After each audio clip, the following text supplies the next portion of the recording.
Desde pequena, a bela Deusuíte mora na floresta amazônica, mas seu sonho sempre foi viver longe dali. Eu sou louca pra ir pra cidade, feriado. Quero estar no meio de muita gente. Só que a vida dessa jovem vai mudar com a chegada do rico e sedutor Tavinho. Quer dar comida a eles, quer? Eu prefiro olhar pra você. E ela não vai conseguir resistir a essa paixão proibida. Nós vamos fugir. Fugir? Daí ninguém mais vai ser contra esse casamento. Nem o seu pai, nem o meu. Nesta terça, depois de Páginas da Vida, estreia a nova minissérie brasileira de Glória Pérez, Amazônia. Em 2007, a Bruna, o João e eu desejamos muito entendimento, união e amor entre as pessoas, como sempre tivemos em nossa família. Né, Vogoia? Hein, Godinho?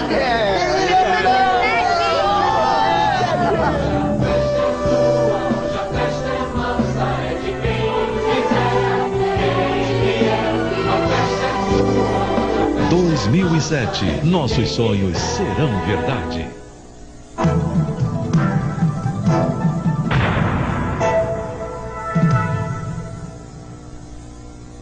Atenção, vai começar agora uma teleaula de História do Brasil 2º grau. Este curso tem um total de 40 aulas. Hoje você vai assistir a teleaula número 6. Bons estudos!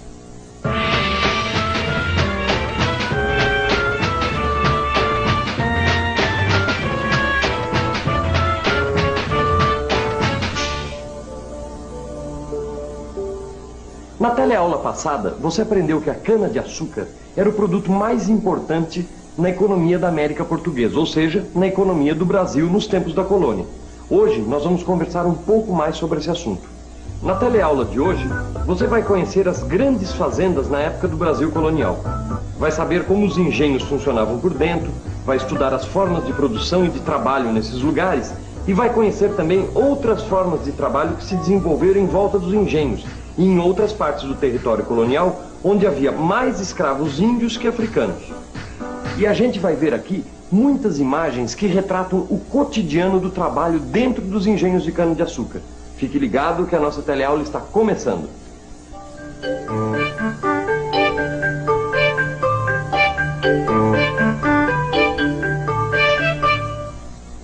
Na ocupação da América Portuguesa, a partir de 1530, grande parte do litoral norte e nordeste foi ocupada pela plantação de cana-de-açúcar.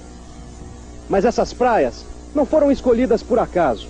Elas foram escolhidas porque essas regiões ficavam mais próximas da metrópole portuguesa. Pode conferir no mapa as regiões onde estão hoje os estados de Pernambuco, da Bahia e do Maranhão. Acompanhe a linha que liga esses estados a Portugal. Nas regiões norte e nordeste estavam as grandes fazendas e também os mais ricos engenhos. Os engenhos eram conhecidos como fábricas de açúcar. O que se fazia num engenho naquela época é mais ou menos o que se faz hoje numa usina de cana-de-açúcar. A diferença é a mão de obra. Hoje em dia, o trabalhador é assalariado. Na época dos engenhos, a maior parte da mão de obra era de escravos africanos. Esse é um engenho antigo, ou o que sobrou dele. Era para lugares como esse que os escravos africanos eram trazidos para trabalhar. Hoje em dia, fica difícil da gente saber exatamente como era o cotidiano do trabalho escravo num engenho como esse. Mas através de documentos históricos, dá para imaginar como era a vida do escravo que era trazido da África. Que lugar é esse, hein? Isso aí é o que se chamava fábrica de açúcar, é um engenho. Isso é uma representação de um engenho. Exatamente, era para lugares assim que os escravos africanos eram trazidos. E você sabe como é que isso funcionava, hein? Para falar assim de cara, não sei não, viu, Gil? Pra gente saber como o engenho funcionava na prática, a gente precisaria de um documento histórico da época. Um importante documento histórico sobre a vida no engenho foi escrito pelo padre jesuíta Antonio.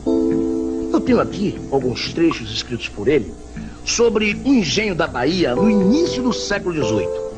Antonio nos conta que o primeiro passo para uma boa produção de açúcar era a escolha da terra. Ouça o que ele escreveu sobre os tipos de terra. as que chamam massa-peixe, terras negras e fortes, são as mais excelentes para a planta das canas. Antônio fala ainda que depois de escolher a terra, era necessário roçar, limpar, queimar, prepará-la para o plantio. Na Bahia, era no mês de agosto que começava o corte da cana. Como tudo na vida, o corte também tinha sua ciência. Era necessário primeiro cortar as canas velhas e depois as novas. O transporte da cana por terra era feito nos carros de bois. Por mar, ela vinha nas barcas sem velas, com 4 varas que serviam em lugar de remos. A cana era então levada para o engenho. O engenho era um conjunto de casas e oficinas onde era feita a moagem da cana, o cozimento e a purificação do açúcar. Antônio conta em seus escritos como era o trabalho no engenho que utilizava a força da água para moer a cana. Antônio escreveu: moem-se as canas metendo algumas delas entre 2 eixos, aonde apertadas fortemente se espremem, e depois delas passadas, torna-se de outra parte a passar o bagaço, para que se esprema mais e de todo o sumo ou licor que conserva. A moenda era o lugar mais perigoso do engenho. E lendo os textos de Antônio, a gente descobre por quê. Porque, se por desgraça a escrava que mete a cana entre os eixos, ou por força do sono, ou por cansada, ou qualquer outro descuido, meteu desatentamente a mão mais adiante do que devia, arrisca-se a passar moída entre os eixos, se não lhe cortarem logo a mão e o braço apanhado, tendo para isso junto à moenda um facão. Essa história de facão parece coisa de filme de terror. Mas olha, é a mais pura verdade. O texto de Antônio mostra que tudo isso acontecia realmente. Aliás, é um documento que conta coisas importantes sobre o funcionamento do engenho no século XVIII. Ao lado da Casa da Moenda ficava a Casa das Fornalhas. Antônio chama essas fornalhas de bocas tragadoras de matos, cárcere de fogo e fumo perpétuo. Na fornalha trabalhavam os escravos considerados perigosos, os condenados, presos em compridas correntes de ferro. Acima das fornalhas estava a Casa das Caldeiras. Nelas trabalhavam cerca de 8 caldeireiros. Depois de purificado, o caldo era condicionado em grandes tachos, onde era levado ao cozimento. O açúcar era cozido e batido por 4 tacheiros. Todo esse trabalho era supervisionado pelo mestre do açúcar. Finalmente, fora do conjunto de casas que formavam o engenho, ficava a Casa de Purgar. Era nesse lugar que o açúcar já encaixotado era purificado e separado segundo a qualidade. Mais tarde, o produto era pesado e encaixotado para venda. Era na Casa de Purgar que ficavam os escravos que eram responsáveis pelas formas de barro, as mães do balcão. Eles eram responsáveis pela separação do açúcar e também pela pesagem e pelo encaixotamento. Início do século XVIII. Os engenhos estão em pleno funcionamento. E em todas as fases da produção está a mão de obra escrava. O grande engenho colonial é moderno e escravista. Ele é moderno porque funciona como uma manufatura. O trabalho está dividido em várias etapas. Existe também o trabalho assalariado. E a produção é destinada a um mercado consumidor externo. Mas o principal trabalho é feito pelos escravos. E nós podemos nos perguntar: por que os engenhos utilizam a mão de obra escrava africana? Para entender isso, é preciso voltar aos tempos do início da colonização. Século XVI, início da colonização portuguesa na América. Os nativos são os primeiros grupos a serem capturados pelos portugueses para o trabalho forçado. Enquanto a atividade comercial na colônia é exclusivamente a exploração do pau-brasil, tudo vai bem para os portugueses. Mas com o desenvolvimento da cultura açucareira, começa a faltar gente para o trabalho. Os portugueses não conseguem o resultado que esperam com os índios. Os nativos resistem ao trabalho forçado. Ficam doentes pelo contato com os colonizadores. Muitos morrem e muitos outros fogem para o interior. Os jesuítas, por sua vez, contribuem para a falta de mão de obra, atraindo os índios para as missões. As missões eram aldeamentos construídos pelos jesuítas para os índios. Lá, eles aprendiam ofícios úteis para a colonização, como a carpintaria e a tecelagem. Os jesuítas protegiam os índios dos colonos que queriam escravizá-los, mas ao mesmo tempo, os jesuítas prestavam um grande serviço aos colonizadores, pacificando tribos inteiras que se revoltavam contra os portugueses. Muitos índios que fugiam dos trabalhos forçados nas culturas de cana-de-açúcar encontravam abrigo nas missões. Para compensar a falta de escravos nativos, Portugal facilitou o comércio de escravos africanos para a América. Os comerciantes traziam os negros da África e os vendiam aos senhores de engenho e aos lavradores por preços vantajosos. Os negros vinham como escravos de regiões da África, onde também se praticava a escravidão. Eles eram trazidos de Angola, Mina, Cabinda, Congo e Moniolo. A escravidão africana firmou-se no final do século XVI como a mão de obra básica da grande região escravista do Nordeste brasileiro. Aliás, o mundo do engenho ia muito além da chamada fábrica de açúcar. Em volta da produção da cana, nas grandes fazendas, encontramos a Casa Grande, que era a residência do senhor e da família colonial. Encontramos também a senzala, que era a moradia dos escravos. Além disso, havia a capela, onde se realizavam os cultos religiosos católicos. Mas era preciso ainda um bom pasto para alimentar os bois e também matas, de onde vinha a lenha que alimentava as fornalhas.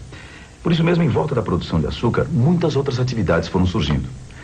Mas, enquanto os colonizadores do Nordeste enriqueciam, no sul do país, a situação era bem mais difícil. Essa estátua representa a figura de um bandeirante. Ela fica em São Paulo, a cidade mais rica do Brasil. Só que no tempo das colônias, não era bem assim. Essa região era mais pobre que o Norte e Nordeste. Os senhores das capitanias do Sul não podiam pagar o custo da compra de escravos. E eles ainda tinham um outro problema. As capitanias do Sul eram mais distantes da metrópole portuguesa que as capitanias do Norte e Nordeste. E o governo em Portugal não pretendia gastar com uma capitania que ele não pudesse controlar bem. A solução foi intensificar a busca pelos índios. E quem fazia isso eram os bandeirantes, como esse homem que está representado aqui nessa estátua. Os bandeirantes seguiam as rotas dos rios, se aventurando pelo interior da colônia. Eles penetravam pelo território, caçando impiedosamente os índios. Os jesuítas tentavam proteger os índios nos territórios das missões. E os confrontos com os bandeirantes eram sempre violentos. Nem sempre os jesuítas tinham muito sucesso. Nessa região onde hoje está São Paulo, o trabalho escravo dos índios foi largamente utilizado. Puxa, olha, Gil, depois de ver essa teleaula, dá pra ver que a escravidão marcou a sociedade que naquele momento estava se formando no nosso território, né? Isso aí. Ter escravo passou a ser uma coisa muito importante. O escravo era um bem, né? Exatamente. Servia para medir a riqueza do senhor. Quer dizer, um homem de bem tinha que ter escravos em casa. E o mais incrível é que não havia reprovação pelo fato de você escravizar um outro homem, entendeu? Muito pelo contrário, a igreja aprovava, a sociedade aprovava, a justiça garantia, quer dizer, estava tudo em ordem. E até mesmo os países africanos, de onde vinham os escravos, não tinham nada contra esse sistema aqui. É uma coisa, né? Não, é incrível pensar, durante quase 300 anos, a colônia se manteve graças ao trabalho escravo. E não só de negros, né? Dos índios também. E olha, eu acho que essa aula aqui merece uma revisão. Opa, merece mesmo. Vamos fazer uma revisão? Vamos nessa? Vamos. E atenção, se liga aí que é hora da revisão. Na teleaula de hoje, você conheceu como funcionava a cultura da cana-de-açúcar nos tempos da colônia. Você viu como eram os engenhos onde a cana era transformada em açúcar. E que esses engenhos prosperaram nas regiões norte e nordeste do território da América Portuguesa. Você aprendeu por que os negros africanos foram trazidos para trabalhar como escravos. Você viu ainda como era diferente a situação nas capitanias do sul do país, onde os bandeirantes caçavam os índios para o trabalho escravo. Bem, agora que você já sabe bastante sobre o trabalho na época do Brasil Colônia, é hora de você arregaçar as mangas e estudar bem no seu livro de história. Na próxima teleaula, a gente se encontra. Até lá!